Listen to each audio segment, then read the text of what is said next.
Lu kurang berita, mau nutupin berita nih. Nanti KPK akan kasih penjelasan. Tadi dipanggil buat saksi aja. Saksi untuk kasus korupsi LNG. Itu aja sih. Dia konfirmasi dokumen, Pak. Iya kan, kita udah pernah diperiksa kan. Makanya tadi kan lebih cepat karena nulis-nulis yang biodata udah nggak perlu. Udah ada semua gitu loh. Tinggal konfirmasi aja. Pak, untuk melengkapi berkas penyidikan siapa sih, Pak? Aku lupa lo namanya lo. Inisial mungkin maksudnya, Pak. Gak usah tanya mana deh, dari KPK usah jelasin deh. Jangan gua deh. Pak, ada berapa pertanyaan? Iya, Pak. Apa aja yang pertanyaan? Aduh, berapa pertanyaannya? Nggak banyak juga sih ya. Seputar apa? Kan gua udah lupa, ini kasus RNG bukan di zaman saya semua. Cuma kita yang temukan waktu zaman saya jadi komut itu aja sih. Itu sudah terjadi kontraknya sebelum saya masuk. Nah ini pas ketemu itu di Januari 2020 lah. Selesai saya 2 bulan di dalam. Ya, itu aja sih. Ya. Pak, soal penetapan tersangka Pak Hasto gimana, Pak? Udah KPK lah gua. Oh, tali jatuh loh, hati-hati. Hati-hati, tangga mundur jatuh nih. Pak, udah ada nama pengganti Hasto nggak sih, Pak, di PDIP? Aku nggak tahu. Besok Hut. Aku nggak tahu ya. Besok Hut harusnya datang ya. Ya, harusnya datang. Iya, datang aja, diundang kan? Besok ya. Habis sholat Jumat kok kalau saya itu. Yuk. Yuk. Awas, tangga aku takut tuh jatuh nih. Ayo, udah sini ya.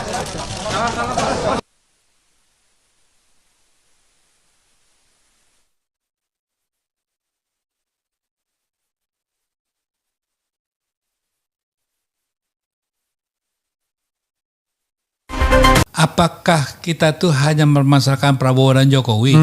Apakah yang tidak lebih jauh dari itu? Siapakah yang sebenarnya running the country? Siapa sih yang megang minyak sawit? Siapa sih yang megang minyak tanah? Siapa sih yang megang kedelai? Siapa sih yang megang ini? Siapa yang itu? So, kalau semuanya itu di tangan siapa? Negara. Come on, kita tahu lah Bung Ren ya. Kita tahu. Nah, jadi artinya perlawanan kita tuh tidak bisa kasarannya secara emosional saja, dipancing kita digiring, seolah-olah problem utamanya ini, padahal enggak.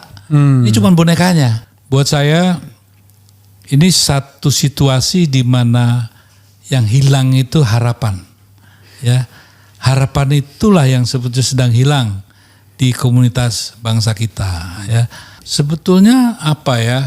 Ya sebenarnya saya nggak enak, ini kan presiden kita pun masih presiden kita ya. Ya. Udah bilang bahwasanya licik mungkin ya. Gitu. Iya. Tapi kalau cerdas itu ya kecerdasan itu biasanya kan harus ke wilayah positif ya. Iya. Kalau dia memang kelicikannya tinggi, jadi memang betul-betul dia tahu. Akan dalam tanda kutip berkhianat kepada nilai-nilai demokrasi, egalitarianisme, check and balance dan lain sebagainya dengan alasan kita butuh bersatu, ya kan? Kita harus damai, membangun negara. Itu kan gaya-gaya yang otoriter itu sesungguhnya kan. Tidak mentolerir perbedaan misalnya. Kalau orang mengkritik, Anda tidak mau ikut membangun dan lain sebagainya. Kalau nggak mau membangun jangan ganggu kan gitu. Pergi aja ke luar negeri. Saya merasa kok politik seperti itu yang akan berkembang, ya kan? Demi persatuan dalam tanda kutip, maka suara-suara oposisi, suara kritis ini akan terbungkam dan akan dibungkam begitu. Dan kita tidak ada pembelanya karena semua partai politik gabung dan pemerintahan. Ya sejarah kan membuktikan. Ya. Bahwasanya juga tidak hanya partai politik yang menentukan eksistensi atau perjalanan sejarah ke depan. Ya. Civil society juga, ya kan. Makanya ini tantangan bagi kita gitu ya. Artinya are we going to surrender gitu kan. Artinya memberikan semua kepercayaan pada partai politik atau kita bisa bangun kekuatan alternatif. Orang bilang susah, yang bilang gampang siapa? Kedua, satu, kita ngomong begini-begini, jangankan begitu deh. Banyak teman-teman kita kok yang ngomongnya keras, begitu ditawarin ya Langsung lembek. Langsung bukannya lembek berbalik. Saya tidak nyangka bahwa presiden ini begini begitu. Jadi sebetulnya kalau saya tidak takut bahwa sudah tahu orang partai ya begitulah gitu ya. Yang lebih menyedihkan kalau kaum akademisi ya. Sekarang profesor baru bangkit sekarang ini. Berapa lama ya. Para agamawan aja sekarang udah mulai bingung nih ya. Dengan tambang. Satu nerima tambang, satu kagak, sekarang nerima juga gitu kan. Ya, jadi hal ini yang sebetulnya menjadi pemikiran keprihatinan saya yang lebih dalam daripada kelakuannya para politisi ya di partai-partai. Karena memang sudah semacam bangunan yang kita tahu hasilnya minimum 70% bisa ditebak. Iya, maksudnya artinya kan secara individual Mas Eros kan memang tidak punya kekhawatiran, ya kan? Karena tidak punya ketergantungan baik secara ekonomi, politik, sosial kan kepada siapapun. Tapi kan kita bicara tentang generasi ke depan yang barangkali masih bergantung secara ekonomi, negara ini baik atau enggak, ada kerjaan apa enggak, secara politik juga begitu. Secara sosial juga bergantung kan, kalau kita ngomong pribadi kan struggle, kita bisa struggle sendiri. Tapi kan banyak orang-orang yang tidak memiliki kemewahan. Makanya itu. saya senang Anda tanya gini. Ya. Saya senang. Artinya kan Anda dengan pertanyaan ini Anda menyatakan sebetulnya bahwa this country run by whom gitu kan. Iya, iya. Bukan hanya Jokowi. Orang nyari kerjaan kemana sih? Iya. Ke pabrik-pabrik kan? Ke apa sih? Siapa yang punya siapa mereka itu semua? Iya, iya. You see? Jadi maksud saya, apakah kita tuh hanya mempermasalahkan Prabowo dan Jokowi?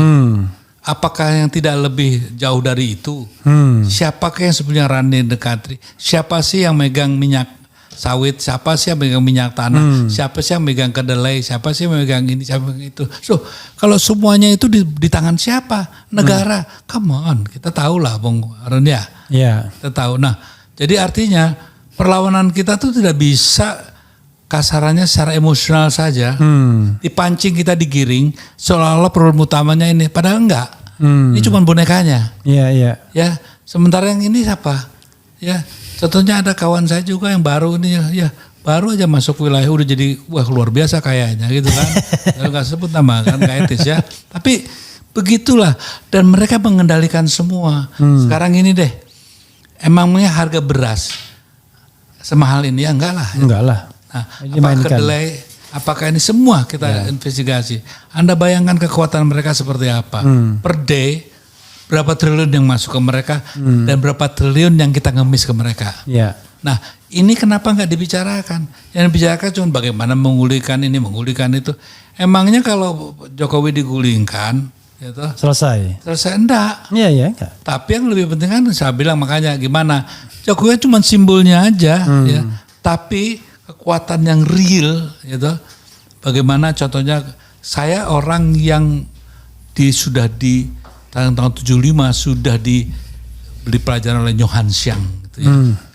Bahwa tahun sekian akan ada orang namanya ini yang akan jadi rajanya pengusaha-pengusaha di Indonesia gitu ya. Jadi mereka siapa Johan siapa tadi? Apa? Johan siapa? Johan Xiang yang punya BUMN. Oke. Oh, Johan Xiang. Johan Xiang. Johan Xiang. Oke. Ya, jadi mereka tuh tertata waktu mereka tersingkir di BLBI, mereka juga tidak bodoh. Makanya saya bilang biarin aja mereka seolah-olah memiliki, tapi kita yang menguasai dan itu terjadi. Kita seolah memiliki tambang, yang nguasain siapa? Gitu kan? Nah, kita seolah memiliki subur ijo ruyu apa siapa? Nggak ada, mereka kok semuanya gitu. Nah masa ini nggak terpikirkan. Nah kalau kita bergerak dibilang rasialis, oh enggak. Kalau bilang rasialis sorry ya, saya sih ketua pendiri dan dewan pembina yang namanya Bhinneka Tionghoa Nasionalis Indonesia. Ya jadi kalau bilang rasialis enggak. Tapi ada segelintir dari mereka yang mengatasnamakan rasialisme sebenarnya mereka beroperasi di balik itu.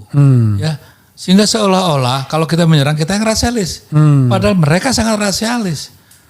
Mana pernah sih ya toh? Mereka bersatu kok gitu ya. Nah kita aja yang bodoh nih. Dikasih partai ini ribut lah sendiri. Mereka kongkowan terus. Oke, pertanyaannya adalah sekuat apa Prabowo bisa more independent dibandingkan Jokowi terhadap mereka? Di sinilah kita nanti rapornya Prabowo ditentukan. Kalau 100 hari pertama, kita melihat ini ya kita udah tahu harus gimana. Oke, cukup 100 hari udah kelihatan. Udah nanti. kelihatan lah, pasti kelihatan. Nah makanya saya bilang bahwa memang kenapa sih janganlah Ban Serap ini jadikan burden itu kan. Siapa sih Gibran itu kan ya. Iya. Ya kan, tapi kita sekarang mau apa ini gitu. Kalau kita cuma memperolok-olok aja nggak selesai lah ini ya. Tapi bikinlah satu blueprint yang benar gitu kan. Bahwasanya masa sih sekarang kekuatan real bukan di kita, masa nggak sadar-sadar juga gitu. Kita menentukan apa sih? Menentukan apa? Beras, kopi, apa you name it lah. Apa? Nikel. Emangnya kita? Enggak lah gitu. Nah ini yang harus disadarin dulu. Baru kita bisa bersatu. Kalau kita punya musuh bersama, baru bisa bersatu. Kalau musuhnya Jokowi masih ada yang bela. Tapi kalau yang satu itu, yakin kita sama-sama dimelaratkan kok. Ya, pemiskinan negara oleh penyelenggara negara terjadi. Yang diuntungkan siapa? Perusak negara. Nah, kalau itu jadikan musuh bersama, mungkin akan berbeda cara kita bergerak, melawan dan bermain. Dari beberapa pernyataan termasuk Mas Eros tadi, Prabowo punya kegeraman soal yang soal kalau saya monopolis dan lain sebagainya. Nggak membaca itu, ngapain saya ngomong di sini? Iya. Maksudnya, I trust him. Iya. Going to do that. Iya. I trust him. Oke. Sampai ada bukti I don't trust him anymore kan itu. Saya yakin sampai kemudian sebaliknya. Ya karena apa? Karena saya balik. Kalau saya balik, saya nggak percaya sampai sebaliknya. Ya tapi gini. Saya kan tidak baik ya. Belum apa-apa sudah menjudge ya. Enggak menjudge. Sementara ada bakat-bakatnya. Iya. Kecuali nggak ada bakat, saya bilang udah deh jangan deh. Nah ada bakatnya karena apa? Saya ingat seluruh konversasi yang saya lakukan sama dia. Masa bisa hilang begitu saja? Saya tidak yakin. Contohnya, Mas Eros nggak bisa gitu dong. Banyak orang lupa, iya, ya. Tapi banyak juga orang yang juga begitu, gitu kan? Kenapa? Dia juga tidak mungkin tidak mau memperbaiki nama harum keluarganya kan perlu. Masa capnya cuma toko PRRI? Ya. Kan itu kan nggak mungkin ya. Masa dicapnya sebagai orang pengkhianat yang menangkap Pangeran Diponegoro? Pembawa lari uang segala begitu. Ya kan? Dia ingin dong ada seperti itu. Dan dia tahu kok satu hari pernah ngomong sama saya gitu. Gila nih Ros kita. Apaan tuh mereka? Kayak gitulah mereka. Kata mereka dan kami. Itu kan sudah cukup buat saya. Artinya saya kok tetap yakin bahwa hal itu kok masih ada tersisa. Nah, walaupun kemenangan dibantu oleh mereka juga. Loh, dalam politik kan biasa gitu kan. Oke. Kalau dia bisa, contohnya kalau dia Jokowi aja bisa begitu ya, dia sudah diberi contoh. Percaya nggak sama orang yang sudah begitu? Bisa dipercaya nggak? Apa juga akan dipercaya juga? Dulu dia bisa terhadap A. Terhadap B kan mungkin aja bisa terjadi terhadap C gitu kan. Sekarang korbannya mungkin Mbak Mega. Satu hari mungkin si Bowo kan gitu ya. Masalah itu nggak terpikirkan pastilah. Kan Prabowo itu nggak sebodoh itu. Banyak orang yang terlalu mengunderestimate. Ya kalau soal controlling emosi iya gitu kan. Tapi mungkin dengan umur dan faktor-faktor yang lain bisa saja berubah kan. Nah, saya sebagai teman yang mendoakan yang baik gitu kan. Walaupun memang tidak mudah ya. Tapi saya kenal contohnya gini deh. Saya pancing nih. Anaknya Hashim itu kan ya pada umumnya saya dekat sama Om segala gitu ya. Saya pancing gini dia enggak decent gitu ya. Saya dulu orang yang merobek kontraknya si Happy sama Bowo ya. Untuk untuk ada satu impor tertentu gitu ya. Ya. Dan itu bisa dilakukan sama orang dalam. Dulu kan saya orang dalam. Iya. Jadi nanti nih kalau umpamanya gini loh, Bowo itu sangat strict soal gituan. Saya nggak yakin seorang bilang kan nanti yang akan memerankan ini semua adalah Hashim. No. Tetap Bowo karena Hashim juga sangat menghormati kakaknya ya. Dia nggak berani lah kalau Bowo ngomong gini. Dibentak Bowo juga pasti diam gitu ya. Bahwasanya mungkin untuk yang lebih luas, desain ekonomi mungkin derajat